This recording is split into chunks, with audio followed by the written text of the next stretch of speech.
It is the week of EU Continentals. That's it. We're coming into the first Continental Championship for Disney Lorcana, and we're coming off a week that was a light week for sure. The previous few weeks have had a lot of big tournaments to kind of report on. This past week, not as much. So we're going to kind of take it a little bit slower, walk through some of the different decks, and look at some of the different ink combinations that were successful this weekend and some of the more successful in recent memory, but a different version of those decks. Really just kind of a way to give you a full concept of what the Azurite Sea has been able to do for the Disney Lorcana metagame. Let's get into them. The week 3 meta report is definitely a little bit smaller, but hey, this is the information we have this week as we're kind of working towards this big couple of weeks for Disney Lorcana. EU Championships is this weekend. The CCS 8K in Stone Mountain, Georgia is next weekend. I imagine this weekend's results and from side events, from the main events, from LCQs, all those things are hopefully going to be reported on, and we're going to be able to really put down and showcase what some of the best decks in Azurite Sea are. But this past weekend, we saw another good, clear weekend for Amber Steel to be successful. Amethyst Steel coming in at second with 7. Amethyst Emerald had 4. Ruby Sapphire 3. Amethyst Ruby 2. Emerald Steel 2. Sapphire Steel 2. And the rest of these decks, all the Amber ink combinations sitting around 1, all picking up some love within the format. Amber Ruby, Amber Sapphire, Amber Amethyst, and Amber Emerald, all finding a little bit of success in smaller tournaments within Disney Lorcana. All in all, not a large difference from last week. It is a bit similar if you really look at the kind of the overall thing that we're doing. Honestly, if you want to check those things out, I'm going to be doing an overall summary on the Metafy. That'll be in the link description below. If you're really looking for like this huge 3-week summary, that's where it's going to be. But for this weekend, we see Amber Steel still on top. Amethyst Steel kind of make a resurgence. Last week, it was down on 4 or 5 on the list. Now it's back at 2. And it's all different lists, if I'm being honest. There was an aggressive list, there was mid-range list, there was even a little bit of a control lead list that was going on too. So lots going on there. Emerald Amethyst kind of sticking in that mid-range burn tempo aspect.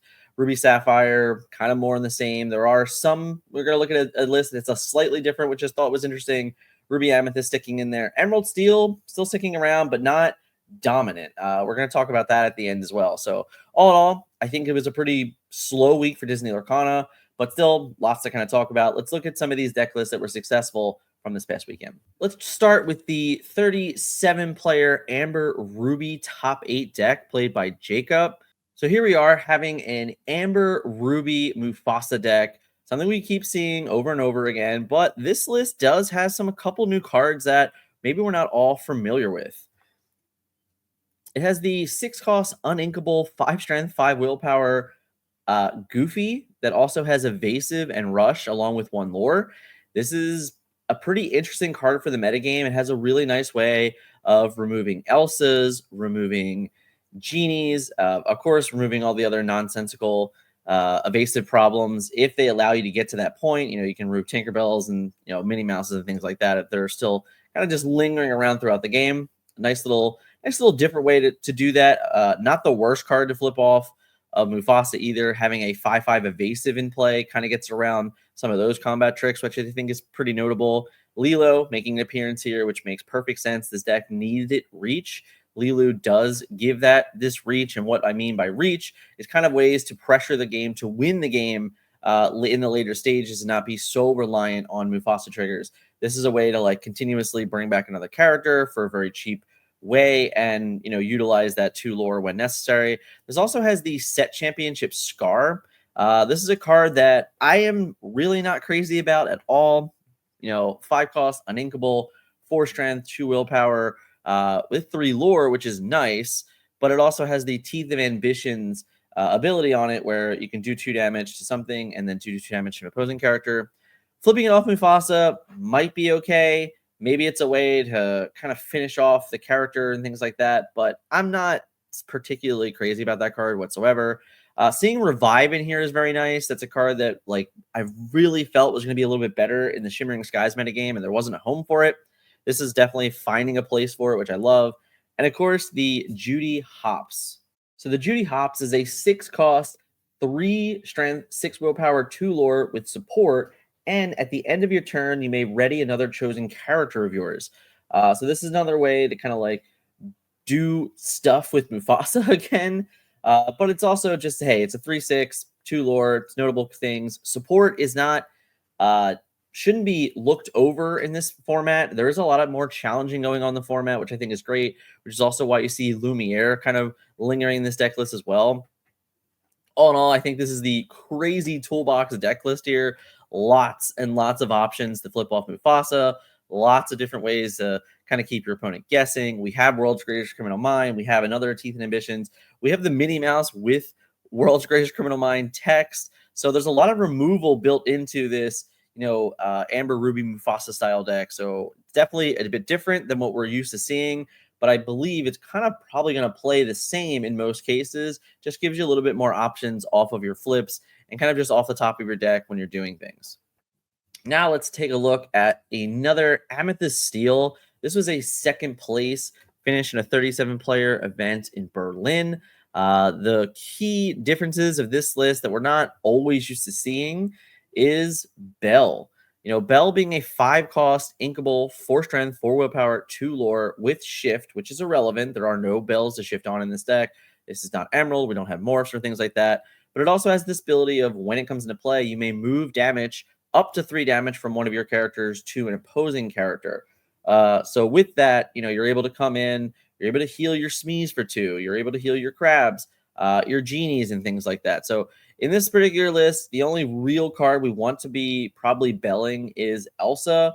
There's a very good chance that Elsa comes in, takes a good amount of damage, then we can bell, move the damage over. Elsa normally stays on the field and is protected pretty well. So there's not an efficient way to get 3 damage on average. It's only Elsa, only Genie, and I guess the occasional Gantu. But everything else, you're not going to be able to get more than 2 damage out of it. What I like about this concept here is there's a lot of different decks in Amethyst Steel right now that are kind of finding ways to draw cards. And in this list, we're just back to playing friends. And honestly, this week, and kind of like we were talking about through a coaching session with a student about Amethyst Steel and the Doc Aggro list that we have the Metafy guide on, we were talking about Yzma. And there's a lot of decks that are playing Yzma. And I said, personally, I don't ever want to pay 4 for a Yzma in an aggro deck where I have to rely on my opponent to allow me to untap with the Yzma to draw cards. I would much rather just pay 3 to draw 2 cards with friends, or in all honesty, pay 5 to Finders Keepers and draw 3 cards. Because I know for sure that the point of the card is going to be draw cards. It's not going to be just put it in play and pray. It's like, no, I actually have the ability to do this. And with this list, having Pete, White Roses, Fox, Crab, all those 3-cost characters, they can all very easily sing friends as well. We can give up 1 lore to draw 2 cards in this list. So I do like the addition of friends back in this deck. I think it's a much better, honestly, a much better card than Yzma for sure. So if you're just looking to add another layer of draw, even if you're not the Doc deck, right? Like if we're not playing Doc, that's fine. Even if we are playing Doc, I think playing friends in a list, if you're going to have crabs, if you're going to have White Roses, if you're going to have Pete's, there's plenty of reasons to just play friends over a Yzma. So that's just a little bit tip for Amethyst Steel for you guys. The end of this deck is really interesting. There's no Fire the Cannons here, but right now in the format, there's a lot less Diablos in the format. So if there's a lot less Diablos in the format, maybe you don't need Fire the Cannons. That's not a bad trade-off if we can just trade out Fire the Cannons for Zeus. This deck does have goats, does have rabbits, does have Elsa after the fact. All these cards are pretty cool with coming in, doing their thing, and then exerting to sing a Zeus. But the other thing this deck does really well is just pay for to Zeus something. That's okay. Amethyst Steel has the ability to get away with that and still move the game forward. So I really like the addition of Zeus there too. It could just be a nice, interesting way of like, hey, maybe Fire the Cannons isn't working out. In most cases, it's kind of just like a dud card. Well, maybe you should try out a card like Zeus, or, if we want to go one step further, we can just play a card like Let the Storm Rage On, or a card like Strength of a Raging Fire if we don't mess with Uninkables too much. If we want to gain the Uninkables back, I think Strength of a Raging Fire in this particular list could also fit very well. All in all, it's really just showcasing the power of Amethyst Steel right now. There's a ton of versatility. Every one of these decks looks different, and they're all finding ways to be successful. So that's just really the biggest note here, is that right now, up to this moment, there's nothing saying that this list is 100% better than a list that I covered last week, or even that I list that I covered the week before. They're all just showing that, hey, there's so many versions of this list, and when your opponent sits down and you ink an Amethyst card, they might not have a clue what you're playing. That's a big win. Let's talk about Emerald Amethyst. This deck does feel a little bit more defined, I would say. We are seeing some different versions of it, but realistically, most of them have been the 60 card versions. This is a little bit different. Obviously, the 60 card character versions clearly doesn't have songs like Friends on the Other Side or a location like Library. Personally, I do like these cards. I have found in recent testing that Clarabelle was not for me in this list. I just feel like it's a little too slow. And honestly, I feel like the format in general is fast, and there aren't that many decks that just have cards sitting in their hands forever. So the Clarabelle lines don't feel as powerful. And because of that, adding cards like Library and like Friends on the Other Side really make a lot of sense to me. There's also a downtick in Ursula 2 right now. So if there's less Ursula Deceivers taking songs, then you can be a little more lenient on playing them. So having Friends on the Other Side in your deck, so your crabs, foxes, and even cloud kickers can sing it after the fact, I think is an okay line to deal with. Once again, I think this is a card that's always going to be good, so having an inclusion here is wonderful. Even after the fact, singing it with Elsa, totally fine to do later on in the game as we're trying to regroup and kind of like regain tempo for free cards. I really do like that addition. All in all, I think this deck is very well positioned within the metagame. It's been a lot of fun. I've been playing a lot of it this week, and I've seen the success. I think Go-Go is the absolute turning point. I think Genie is the best complement to this deck that it really did need. So it's not surprising to me whatsoever to see successful from this deck each and every week. And I do kind of expected this to be one of the more prevalent decks within the EU Continentals. But huge shout out to Tony here, picking up a first place win in a 37-player tournament in Berlin. Talk about other winners. Here's the first place Ruby Sapphire deck from a 64-player event. This list definitely picking up some different cards as we're looking at this. The key fundamental difference of a card that I don't think we've seen enough of in Disney Lorcana is Mufasa. The 8-cost uninkable, 4 strength, 9 willpower, 4 lore, with the 2 abilities of when you play him, you pick up 2 random cards from your inkwell, put them back in your hand, and when he quests, you actually ready all of your ink. This is a card that I think has been very good in Lorcana, but not enough decks have been able to afford to play him. Having cards like Azurite C, How Far I'll Go, even Hideaway to a certain extent are now ways to just ramp up and kind of feel a little bit better about yourself. And having this card that ends the game faster, I think is what this deck in some ways needs. A lot of times we've seen right now in recent memory is that a lot of the decks are more aggressive. So Ruby Sapphire, even after it gains control of the game, is still having a tough time closing out because there's a lot of new cards with War that are seeing play, just because there's just ways to play multiple cards in a turn now, like Lilo plus whatever card you draw. So right now, the biggest issue with this deck is it's having a tough time that after it establishes board position, winning the game fast enough to actually beat your opponent.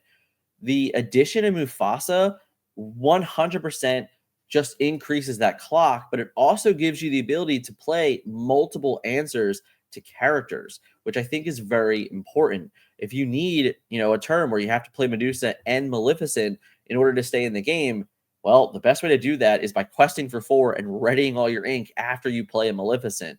Because then you can, you play your you exert all your ink, you play Maleficent, you take out a character, you quest for 4, all of a sudden you get to ready everything, and then we can say, all right, we're going to play Medusa now.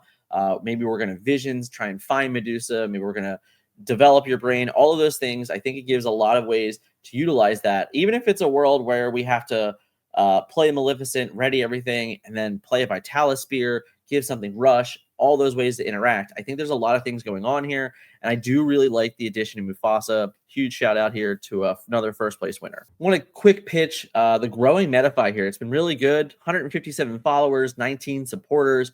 Coaching is still available. We've been doing a ton of coaching me and David Nunes have been very busy helping people prepare for PAX Unplugged, prepare for their CCS that's coming up. Also, just kind of starting the conversation about LCQs and the strategies around that. And even just getting the initial, hey, what should I be spending my month of December on to prepare for set championships? We're definitely covering all of those things within coaching. It's still on sale a little bit, which is great. I think it's like a 10% discount or something like that. The Metafy is still doing for coaching. So if you're looking to get a little bit cheaper in your coaching, that's a great way to do it. Me and Nunes are been really enjoying meeting new faces in the community, having those conversations, and trying to get players into a better position to be successful. Thank you guys all so much for whoever has supported the Metafy so far. Really big help. Really grateful that you guys have been purchasing the guides, that you have been hitting the follow button on Metafy, seeing all the free stuff. We had an article this week about like mental health within Disney Lorcana written by our TFM Kyle McGildy. I can never say his last name, guys. I feel really bad about it. We've known each other for like 15 years. I don't even know how to pronounce his last name. But seriously, he's the king of the Forbidden Mountain. So just salute to him. But in all honesty, it's been a lot of fun. It's been really, really great to kind of just interact with new community members.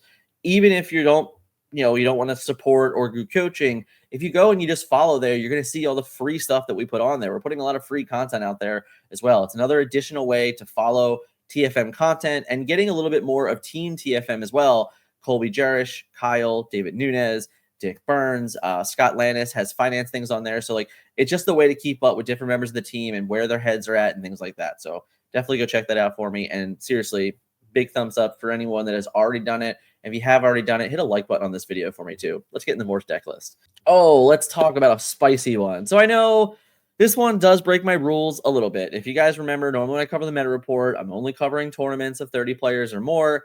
This one came in under 26, but hey, it's Game Center, it's TPN. They're my guys from Minnesota. Shout out to Vo, shout out to AJ, shout out to Christian and Micah. I love showcasing their events when they are successful. And 26 players, it's not 30, but it's close enough. And we get to look at this spicy looking deck.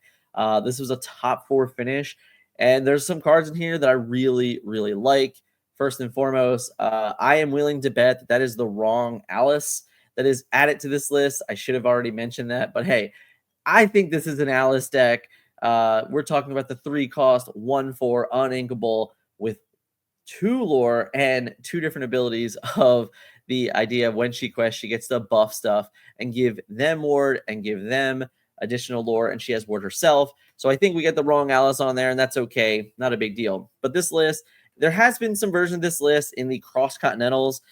Joshua is definitely a different addition, but having these really powerful multiple lore characters with ward and starting to add up on those, even Duke of Wesselton, Wendy, Alice, her ability to give stuff ward that can protect it for gaining even more lore, having a cheap Daisy Duck. I think these are all pretty good and pretty well positioned cards in the metagame. What I will say is that this is a list that we did play this week. We actually test played this list. It was kind of a deck that I said, hey, maybe this is going to be a nice deck for my wife to play, something that's different, something that she can enjoy. I didn't find it to be super successful. I think it's really difficult to play from behind, and you kind of need things to go right for you. So because of that, I'm not exactly sure of what the success will be for this particular archetype within Disney Lorcana.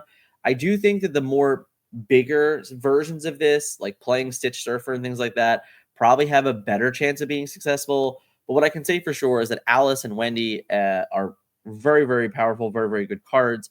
Sven protecting them is very relevant. Rapunzel adding the way to draw cards in this deck is great. Needing Stitch Carefree Surfer is another way to draw cards in this deck, which is pretty important. Kita protects everything really well, and Baymax has really been a payoff in most of the Sapphire decks that I'm playing him in. So I really think that there is something here for this archetype. I just don't know that if it's like specifically this aggro version of it. You might need to go a little bit top end, a little bit more heavy, play cards, like Stitch Carefree Surfer, and just another ways to kind of like continuously draw cards. But hey, shout out here to Greg for the top 4 finish at Game Center. Coliseum of Comics down in Florida had a 39-player event, and this is a just-in-time Amber Emerald Aggro evasive deck here. Very interesting deck. This is not something that we're used to seeing at all. So I really wanted to get this in there and showcase this. When you think Amber Emerald, you mostly think discard songs, some Diablo deck, some Control-y Under the Sea deck. That's not what we have here, which is just showcasing like, hey, just because what has worked in the past doesn't mean something new can't exist. And this is kind of the theme of Azurite Sea, and as we're now getting all of these additional cards here, now that we're up to 1,200 cards, we're seeing 3-4 different versions of Amber Steel, 3-4 different versions of Amethyst Steel, different versions of Ruby Sapphire in a way. Now we're seeing different versions of Amber Emerald in a way. I really like this edition of what Azurite Sea is creating just by these little itty bitty pieces here. This little itty bitty piece of a card like You Came Back is just one of those cards that you're like, okay, maybe that is something that we could play. Maybe the idea that we can just ready and quest again with a card like Goofy, which is now a 4 of, which makes Cusco look like the worst card ever. Sorry, Y Breezy, just being honest. Goofy is a wonderful addition to this list. Goofy is a 5 cost, 1 strength, 4 willpower that's inkable with 3 lore and ward, and the ability of when this character quests, chosen character gains ward until the start of your next turn. This guy even gives your other characters ward.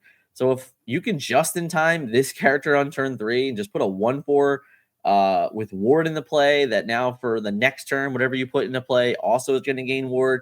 Just going to really just prevent decks from being able to deal with you. Obviously, Fox runs right into this, which is, clearly annoying. But hey, if we get to quest with Goofy on turn 4 and then, play a Sven and then ready him, and all of a sudden we're just like, now have another way to consistently do that, and we're not doing it on uninkables. The fact that this card is inkable is just insane. Before we were happy to just in time Cusco, which was an uninkable.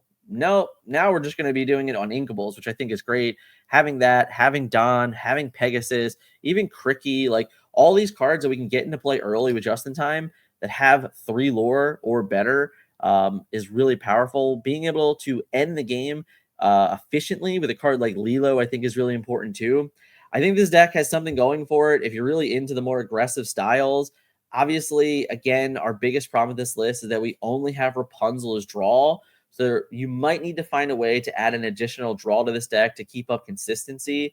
But I love seeing different looking decks like this kind of be successful within the metagame, because it's just showcasing like, hey, you can really be successful in Disney Lorcana with a lot of different options, and it's definitely not defined at all right now in the Azurite Sea metagame by any one individual deck.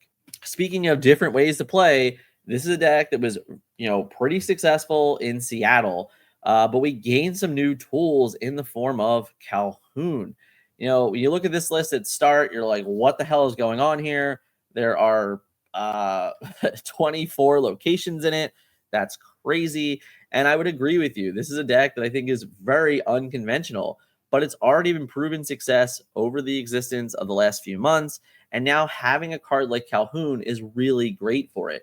Whenever you're playing locations, you're basically incentivizing players to interact with them. By doing that, a card like Calhoun is phenomenal. She plays basically like an impromptu bodyguard. Your opponent has to exert to get rid of your locations. And then you're going to double down with Calhoun and gain lore that way, which is insane. Fix-It Felix, really interesting card. Just a Maleficent for 2 costs while you have a location on a 1/3, which is very notable. That stat is really notable, if I'm being honest with you. The 3 willpower is great. He's going to gain you a couple lore, most likely. He's going to draw you a card. Having Captain Hook is kind of like a mini Calhoun in a way, where you're just like, yeah, go ahead, turn sideways, do damage to my location. I'll just Captain Hook it away. That's awesome.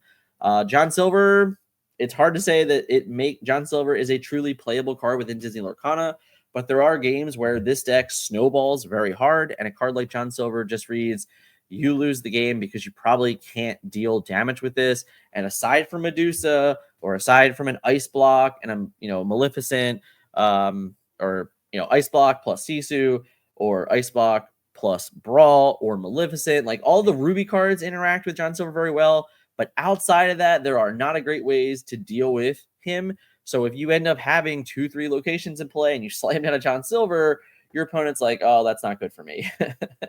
The additional fixed fearless here is also pretty powerful. Buffing the willpower of your locations is a nice way to just increase the steady stream of lore gain. This was a top 4 deck this week in 72-player event in Belgium. And in all honesty, once again, all this is telling me right now is that, hey, there's options. We've now seen locations be successful. We've seen Steel Songs be successful with and without Zimba, with Tiana. We've seen Doc aggro versions of the deck with Sven and things like that be successful. Lilo in and out of different things. Amber Steel has the toolkit. It just has the package. This is just another way to play it. If you want to be a little bit different, you just want to get a different spice or a different flavor of Amber Steel, here's another one. Ruby Amethyst was a winner this past weekend in the 72-player event in Belgium. This list is very, very similar to the list that just won the Battle of the Bay tournament a couple weeks played ago by Ed. The fundamental differences here are we are back up to 4 Mauis and 4 Be Prepares with only 1 Sisu, where if you remember from a few weeks ago, that list was more on a bunch of different 2s in the list. There was 2 Maui, 2 Lady Tremaine, 2 Medusa, 2 Sisu, 2 Be Prepared, just showcasing the different ways. There was also 2 Dragonfires and Maui Sharks in that list. You can see we got away from Maui Shark, and we're just playing normal old Maui Demigod, which, hey, that's fine. The card's obviously been a standout since Chapter 1. One of the best cards in Disney Lorcana. It's kind of hard to argue against it. This is just a pretty straightforward deck. It is, in my opinion, one of the most fair decks in Disney Lorcana, but it's also a deck that I think always puts you in a position to play to your opponents. It has all different sorts of answers now. Elsa, Maui, Lady Tremaine, Medusa, Sisu, Be Prepared. These are all different ways to interact with the game based on how your opponent is playing.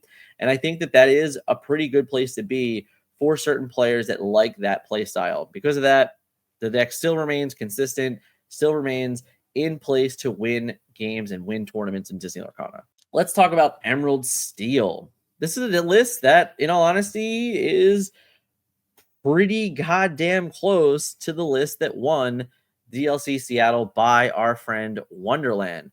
Fundamental difference here, we got a Pluto and we have a Go-Go. Aside from that, it is very straightforward. It's very much just a general Shimmering Skies Emerald Steel deck, and that's okay. I think that one of the biggest things and takeaways this week from a coaching session I had was, just because there is a new set doesn't mean that you're always going to just be impacted and play all of these brand new cards.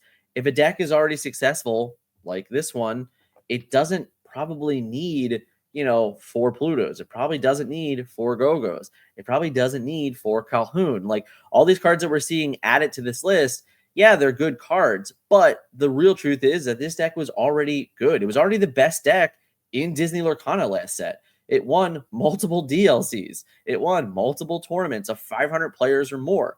This deck is obviously very dominant within Disney Lorcana. So yeah, Azurite Sea came out. There's a bunch of new cards, but just because there's a bunch of new cards doesn't mean it impacts this. And I think that that's one of the key takeaways, that sometimes we see a new set and we're like, oh, shiny things, all new colors. That doesn't always have to be true. Emerald Steel might have been, a flavor of the month, for Shimmering Skies. And maybe it'll continue to do that in Azurite Sea. I believe that this is a deck that will be successful next weekend. I won't be shocked if we see some of these in top 16 of EU Continentals, because this deck is that good. And honestly, it is that consistent. So because of that, I wanted to end on this list because it really is just showcasing like, hey, this is a deck that didn't need any help. You could probably play this list without Pluto. You could probably play this list without Go-Go. There are no Calhouns in this, but I've seen Calhouns being played this. You probably don't need any of those things. So if you're just like someone that qualified for Continentals back in May and you've been following along with what Emerald Steel has been doing, and you're like, oh, you know what? This deck just is probably good. You don't even need these cards. You probably just sleeve up the exact 60 from Wonderland's list that won DLC and be like, yep, this is good enough. I'm just gonna play Disney Lorcana. That's just what the power of Diablo is, what the power of Prince John is, the Muses, Beast, all of those things. All those cards are so good that it couldn't get cards that are much better. Like, thankfully, we didn't print cards that are better than Diablo, better than Prince John, better than Beast. Like, we didn't need cards like that in this in combination. So having the support cast of Pluto, of Go-Go is just showcasing like, yeah, these cards are all very good, but it's, we're probably grateful that they didn't get any bombs, if we're being completely honest. This weekend is PAX Unplugged. I'm so very excited for PAX Unplugged because, in all honesty, it's a big deal for us. We are having a community hour at PAX Unplugged. It's actually a community 90 minutes, but it's easy to say community hour. But regardless, we have a room all to ourselves on Friday. When I get there, I'm going to make sure I kind of do like a reel. So check us out on Instagram. If you haven't yet, definitely follow us there. It'll be on Facebook as well. But I'll probably post the reel of where the Ravensburger play area is, or the Pastimes player area is, all the way walking to where this is in the convention center. I'm very familiar with the convention center. I work there for a living, so it's not shocking to me where these are. I know exactly where this room is, but hey, it's not going to help you if you can't visually see it. So once I'm there, I'm going to walk through in a reel, just showcasing how people how to get here. But we're going to be giving away lots of stuff. We got a whole box from Heavy Play. If you guys follow the Instagram, you already seen that video of all the stuff that Heavy Play sent us. So we're going to be giving out a deck box or two, a play mat, some dice stuff, some sleeves, things like that. But then it's also being sponsored by Metafy. Metafy is giving us a fair amount of discount codes. So just by showing up and being in the room, you might just get a discount code for Metafy. And the cool thing about it is that it's not just our Metafy. You can use it for anybody. So if you have a fan favorite on Metafy, like Sailor, like Dale, like Wochuck, some of those players that are out there, they've been there since, before I was, in all honesty, on Metafy, then you can go and say, hey, I'm going to buy their next guide at a percentage off, which I think is really cool. So huge shout out to Metafy, huge shout out to Heavy Play for sponsoring this event. And of course, you're going to win some stuff from us. We're going to have some gunslinging going on. So right now, I'm not exactly sure which members of TFM are going to be there. If you want to put in the comments who you want to play against at PAX Unplugged if you're coming, let me know. We have myself, Nunez, Scott, Dick Burns, Kylie, Melissa, Ben. I think that's the 7 of us that will be there Friday night. If I miss someone, I'm sorry. I think that's who the 7 that are going to be there. So let me know in the comments who you want to play against in gunslinging. We're also going to be doing a live Q&A podcast that I think I probably shouldn't be in gunslinging because I'll probably definitely be doing that. Giving away some door prizes, giving away some fun stuff. Anyone that walks into the room is going to get something with the ability to get even more. So I'm definitely looking forward to that. If you're in the area, PAX Unplugged, Friday night, 7:30, check it out. Follow us on Instagram, follow us on Facebook. All those links are always in the description below. I'll have a video right to it. I'm also going to be posting, all images from this weekend. We have a bunch of events that we're playing in for the playmats. I'll put a photo of that here. It's going to be a really fun weekend.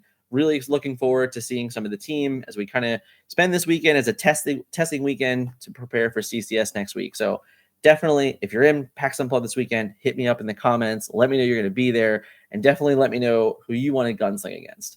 Huge weekend for Disney Lorcana coming up. The first Continental Championships ever for Disney Lorcana. We will crown our first Continental Champion this weekend, and honestly, I'm very excited for that. I think it's going to be really great. There's a fair amount of Americans that are flying over to play in LCQs, try and get that qualification to, claim the throne for North America as an EU Continental Champion. We now know that there are 8 slots or 10 slots to Worlds that were already filled.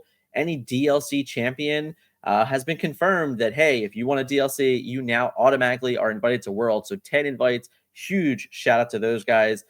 Definitely Wonder, Zan, Ed, Brian, these guys that I've had communications with, I've had conversations with, I've, been able to interview them and have like fluent, especially with Wonderland, kind of a friend of mine that we talk all the time. It's really great to say, hey, you guys earned that win. You now earned a spot to sit at Worlds, which is phenomenal. So huge shout out to you guys. All in all, I'm very excited for this weekend. I would definitely let me know in the comments right now. If you're still watching, if you made it this far, huge shout out to you. Thank you. Like big old thumbs up. If you want, make sure you hit the like button for me. But in the comments below, give me a prediction. I need a prediction. What do you think is going to win the EU Continentals? What deck? Is it going to be something out of nowhere?